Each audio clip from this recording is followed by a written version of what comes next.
Арбаңыздар урматтуу менин каналымды көрүүчүлөрүм, сиздерди каналдан көргөнгө абдан кубанычтамын.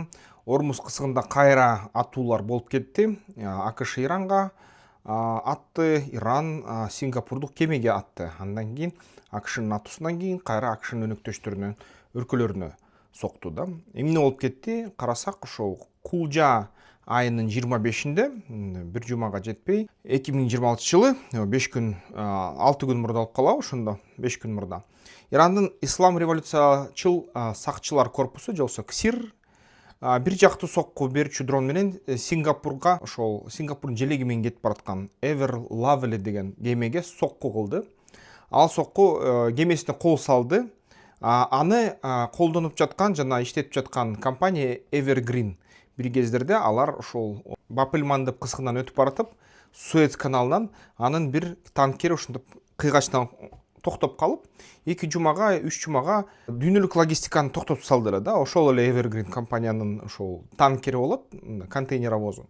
Ага сокку эч бир мындай себепсиз болду деп эсептелинет. Анткени алар Омандын коридору менен кетип бараткан, Оман жээгинин жанында баратышкан. Кемеге Ормуз кысыгынан Оман жээги аркылуу чыгып, бара жатканда оң борту жана башкаруу көрпүрөсү жабыркаган, капитанский мостик деп коебу. Анын эң кызыгы, ушул маршрутто Бириккен Улуттар уюму бекитип берген. Негизи эл аралык уюмдар бекитип берген, уруксат беришкен болчу да. Evergreen компаниясы Кытай менен иштейт.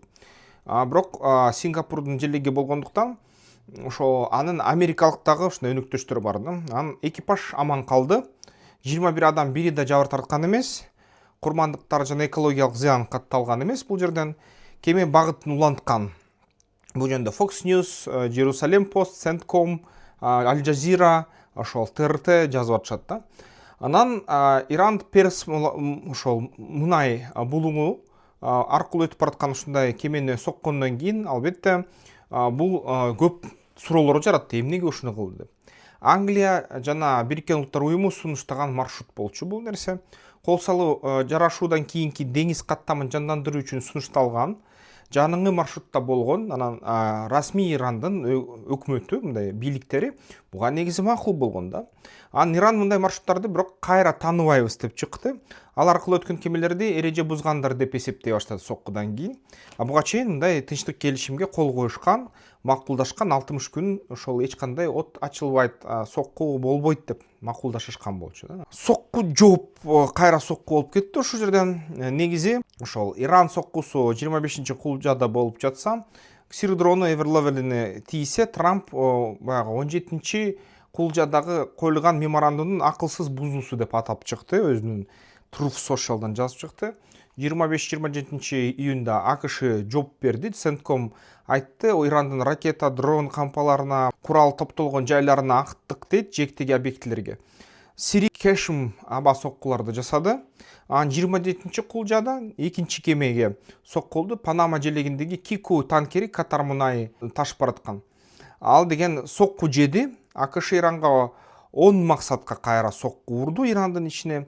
Анын ичинен дагы ошол жээктин боюнда турган батареялар, ошол ракетаны кармаган кампалар, дрондорду кармаган кампалар, ошолорго соккуларды сатыратып чыкты. АКШ 10 сыйра. Анан 28-Кулжада Ирандын ракеталары КСИР Кувейттеги Али Ас-Салем жана Бахрейндеги 5-флот АКШнын базасына баллистикалык ракета жана дрон менен атты. Ошентип анан кандай соккулар натыйжалуу болгонун эч ким азыр айта элек, ал маалымат толук ачык элек. Тараптар бири-бирин келишимди буздуңар деп айыптап башташты. Курмандыктар ошол катардын бир жараны набыт болгон дейт. Reuters Al Jazeera'нын маалыматы боюнча. Ал эми АКШлар өзүлөрүнүн баягы жоготууларын айтпай эле, Иранда аны айтпай койду да. Ошентип эки тараптан унчукпай койду. Анан эмне үчүн бул маанилүү? Бүгүнкү күнү ошол Ормуз кысыгы аркылуу, деңиз аркылуу ошол 25% дүйнөлүк логистика өтүп турган. 20% дүйнөлүк соода, газдын агымы дал ошол жол менен жүрүп турган. Анан 39 километр эң тар жеринде кысыктын кеңдиги ошол Иран менен Омандын ортосунда 39 километр да. Анан ушул ким Ормуз булуңун азыр башкарып жатат? 17 Хулжада меморандум 60 күндүк мөөнөт берип, Иранды кемелердин кызыктан акысыз өтүшкө бардык күч аракетин жумшоого милдеттендирген. Иран ага макул болгон да. Бирок тараптар анын аткарылышын ар башкача түшүнүп жатат. Иран такыя дейт. Ар бир кеме сир менен макулдашуусу керек дейт. АКШ муну кабыл албайт. Жок, силер меморандумга кол койдуңар, эми акысыз өтүш керек деп. Эч кандай мына сүйлөшүүсүз, макулдашуусуз өтүш керек. Анан Ливандагы согуш бул деген ошо тынчтыкка алып келбейт деп Иран да айтат. Ливандагы согушту Израиль токтотсун дейт. Ошентип эки тарап тең тынбай ушундай кайра бири-бирин күнөөлөп айыптап жатышат да. Анан албетте акыркы абал боюнча маалыматты карасак, чектелген масштабтагы өз ара соккулар өтө жарашуу, өтө аялуу, бирок карасак да негизи соккулар күчөдү, бирок 2026 жылдын февраль-май айларында толук масштабтуу согуштун кайра башталышы эмес. Көпчүлүк баягы ирандык ракета дрон кармалган же максатка жетпеген. АКШда да курмандыктар жок деп айтып атышат да тараптар. Бул деген баягы АКШ жөн эле кампаларын тегерген атты деп айтып атышат ирандыктар. АКШлар болсо бир да ошол АКШ аскери жабыркаган жок деп айтып атышат да. Муну Бириккен Улуттар уюмунун операциясы токтогонго алып келди. Эл аралык деңиз уюму IMO ошол мисалы үчүн уюм бизге маалымат берип жатат. 100дөн ашык кыргыз желеги менен кемелер жүрөт дейт. Аны бирок кыргыз мамлекети эч кимге уруксат берген эмес, ошол желектерди тагып бирок ошол IMO ошун боюнча айтып атат да. Демек пираттарбы, шылуундарбы жагандай биздин өкмөт тарап, ошол мамлекет тарап бул шылуундар окшойт деген билдирме билдирди. Ошол кызыкта тыгылып калган кемелерди эвакуациялоо операциясын жүргүзүп жаткан болчу, бирок аны токтотту Бириккен Улуттар уюмунун уюму IMO. Анан сүйлөшүүлөр дагы кайра уланды. Азыр АКШ расмийлери меморандум боюнча техникалык сүйлөшүүлөр график боюнча дейт. Катар жана Пакистан ортомчулук кылууда, бирок Иран соккуларды уланса толук токтотуу менен коркутуп жатат. Эгерде кайра соксоор дейт, Пакистан жана ошол Катар биз баш тартабыз дейт. Анткени Катардын кызыкчылыгына түз тийди экинчи сокку ирандыкы. Ошондой, менин билишим боюнча ошол Иранга бул эч кандай маселе туудурбайт, анткени Иран ар кайсы капырлар менен болгон келишимдер эчтекеге милдеттендирбейт.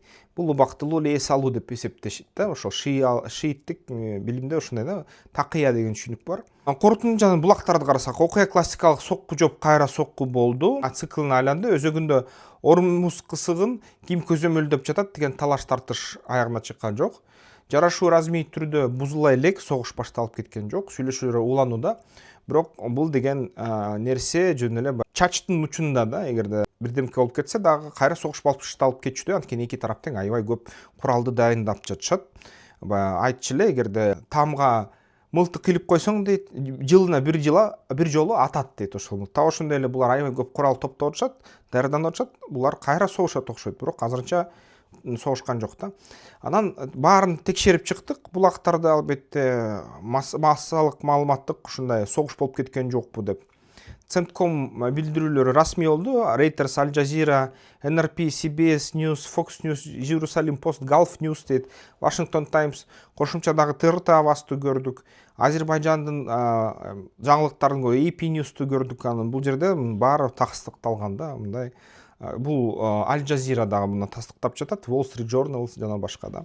Ошон үчүн бул нерселер көбүнчө ушундай адеп акылактуу массалык маалымат каражаттар, чыгыштыкы да, батыштыкы да, ортосунукуда ушундай нерселер болду деп жатышат. Ушу менен азыр тынчып калышты экөө тең.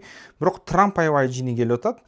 Ал эми жыйынтык мындайын айтканда бүт элек да, ал нерсе бүгүнкү күнү ошол согуш дагы эле болчудай болуп жатат да. Ошондой дагы жаңылыктар болуп атат, туугандар. Украина тарап мисалы үчүн Орусиянын жаңы Рассвет деген долбоорун, Илон Масктын Starlink'ине мындай атаандаш боло турган долбоорун эки космопортту ошо башкарган мындай башкы космостанциялар деп коебу, радарларын жардырышты. Ушинтип ошол долбоорду токтотконго аракет кылып атышат да. Орусияга бул аябай катуу сокку болду. Анан суроо туулат да, Орусия чын эле эмнеге жалпы татаалдык мобилизация кылбайт, Эмнеге бүт жарандарын чакырбайт согушка, эмнеге ядролук куралды, эми түшүнүктүү ядролук куралды колдонсо АКШ менен Британия согуу ийет да ошол эле заман. Бирок эмнеге ошол негизи Орусия толук кандуу согушуп, мобилизация жарыялап Украинаны жеңип салбайт. Мисалы үчүн 5-6 миллион солдатты даярдап туруп жеңип салбайт. Ушул суроого эртең жооп берейин. Анткени бул аябай мындай ойлондуруучу суроо. Орусия ушунчалык чоң мамлекет, ресурсу көп, бирок эмнеге ошондой кылбай жатат деп мага да комментарийлерден жазышкан. Орусия толук күчү менен сого элек, согушту анык баштай элек деп. Анан ошол суроо да мени кызыктырды. Аябай изилдеп, ошо Москвадөгү менин тааныш саясаттануучулар менен баарлаштым, сүйлөштүм, макулдаштым. Эртең ал жөнүндө ойлорумду бөлүшөм да. Анда эмесе туугандар, каналга сөзсүз жазылгыла. Кызыктуу маалыматтар бул каналда бар. Кыргызстанда мындай аз да ушундай геосаясатты талкуулаган каналдар. Ошон үчүн бул каналга жоготпогула бизди, жазылгыла. Сиздер менен Искендер Шаршеев болду, саясаттануучу экономист, бизнес пландоо боюнча адис, ТЭО бизнес пландар жазабыз. Көп тилде жазабыз, англисче, орусча, кыргызча, кытайча, дагы башка тилдерде да карайбыз, араб тилде да өздөштүргөнбүз. Тартканга керек ал документ ошол банктардан кредит алганга, фонддордон каржылоо сураганга керек бул документ.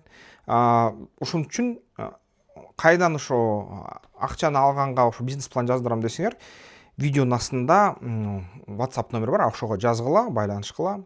Биз силерге дал ошол суроолор менен жардам беребиз. Эмки видеолордон көрүшкөнчө.